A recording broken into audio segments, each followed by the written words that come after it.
गुरु प्यारी साध संगत जी, नमस्कार जी। आप सब कैसे हो? आशा करती हूँ बाबा जी के श्री चरणों में अरदास करती हूँ कि मालिक की कृपा से आप सब बहुत खुश होंगे, मौज बहार में होंगे और अवश्य ही भजन सिमरन में होंगे। साध संगत जी, मैं हाजिर हूँ आज आप सभी से एक बहुत ही खूबसूरत साखी साझा करने के लिए।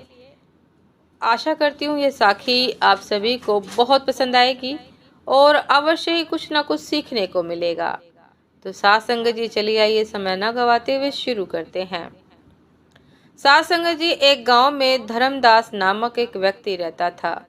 बातें तो बड़ी ही अच्छी अच्छी करता था, पर था एकदम कंजूस।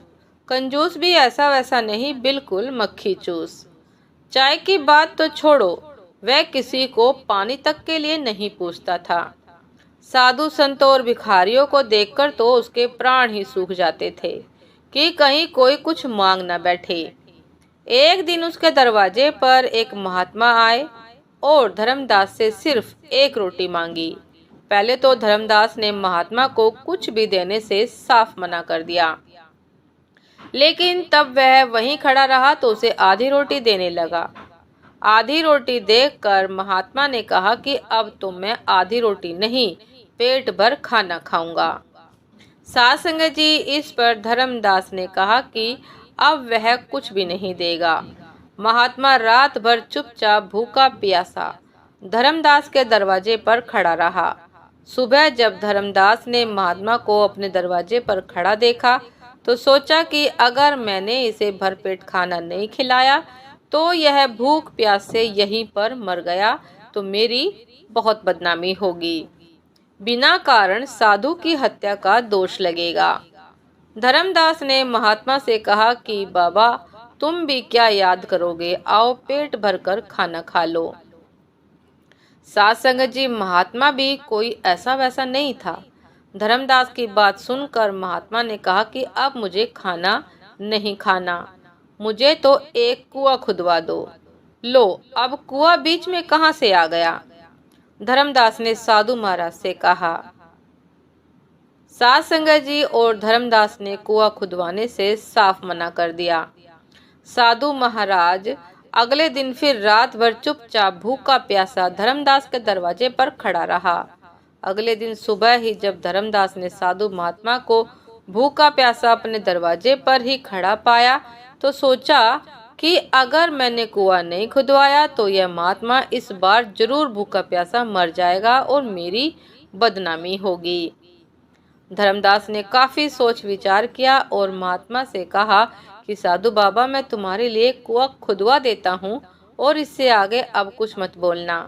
नहीं, एक नहीं, अब 2 कुएं खुदवाने पड़ेंगे। महात्मा की फरमाइशें बढ़ती ही जा रही थी।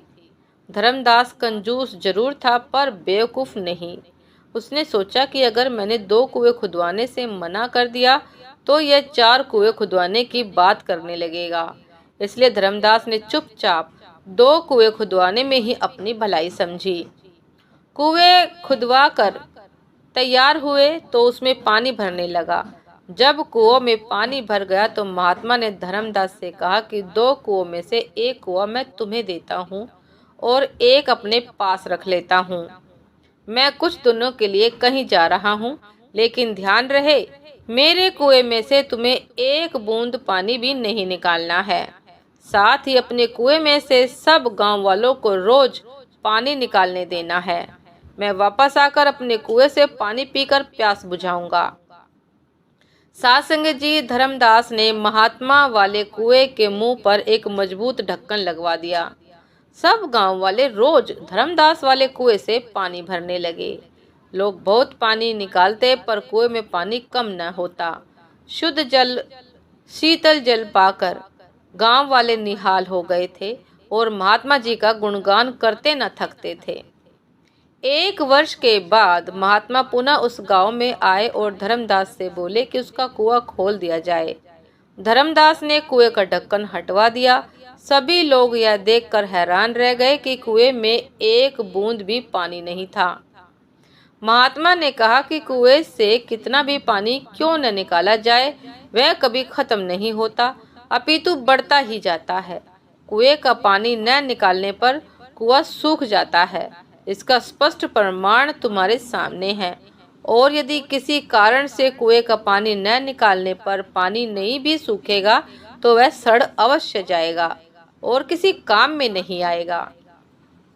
साध संगत जी, महात्मा जी ने आगे कहा कि कुएं के पानी की तरह ही धन दौलत की भी 3 गतियां होती हैं, उपयोग, नाश अथवा दुरुपयोग।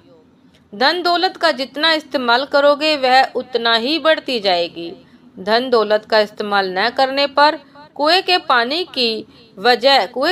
की ही तरह धन दौलत निरर्थक पड़ी रहेगी, उसका उपयोग संभव नहीं रहेगा, अन्य कोई उसका दुरुपयोग कर सकता है। अतः अर्जित धन दौलत का समय रहते सदुपयोग करना अनिवार्य है। ज्ञान की भी कमोबेश यही स्थिति होती है। धन दौलत से दूसरों की सहायता करने की तरह ही ज्ञान भी बांटते चलो। हमारा समाज जितना अधिक ज्ञानवान, शिक्षित और सुसंस्कृत होगा, उतनी ही देश में सुख, शांति और समृद्धि आएगी। ज्ञान बांटने वाले अथवा शिक्षा का प्रचार प्रसार करने वाले का भी कुएं के जल की तरह ही कुछ नहीं घटता, अपितु बढ़ता ही जाता है। साध संगत जी, ये थी आज की एक बहुत ही खूबसूरत साखी कि किस प्रकार महात्मा ने एक महाकंजूस व्यक्ति को विस्तार पूर्वक समझाया कि यह धन दौलत जो तुम इकट्ठी करके रख रहे हो, कंजूस प्रवृत्ति के हो रहे हो, यदि उसका सदुपयोग नहीं किया, उसको यदि धन दौलत का इस्तेमाल नहीं किया तो वह निरर्थक ही पड़ी रहेगी। उम्मीद करती हूँ साध संगत जी की साखी आप सभी को बहुत पसंद आई होगी। यदि पसंद आई हो साध संगत जी तो लाइक, कमेंट, शेयर करना ना भूलिएगा। चैनल पर जो भी नए हो कृपा करके सब्सक्राइब अवश्य कर लीजिएगा, ताकि चैनल पर मिलने वाली सभी शब्द साखियों की अपडेट आप सभी को समय पर मिलती रहे। साध संगत जी, आप हमें इंस्टाग्राम पर भी फॉलो कर सकते हैं। इंस्टाग्राम का लिंक डिस्क्रिप्शन बॉक्स में दिया गया है। साध संगत जी, आपसे फिर मुलाकात होती है एक नए शब्द साखी के साथ, एक नए महत्वपूर्ण विचार के साथ। तब तक के लिए दासी को आज्ञा दीजिए। नमस्कार जी। सदा खुश रहिए, मुस्कुराते रहिए, भजन सिमरन करते रहिए। और साध संगत जी, जिसको भगवान ने सब कुछ बख्शा है, सारी नियमतें दी हैं, धन दौलत दी है, प्रचुर मात्रा में दी है, उसका सदुपयोग कीजिए। साध संगत जी, उसको भले के कार्य में लगाइए ताकि उसका सदुपयोग हो सके, सड़ न सके। मरने के बाद सब यहीं रह जाना है। साध संगत जी, नमस्कार जी।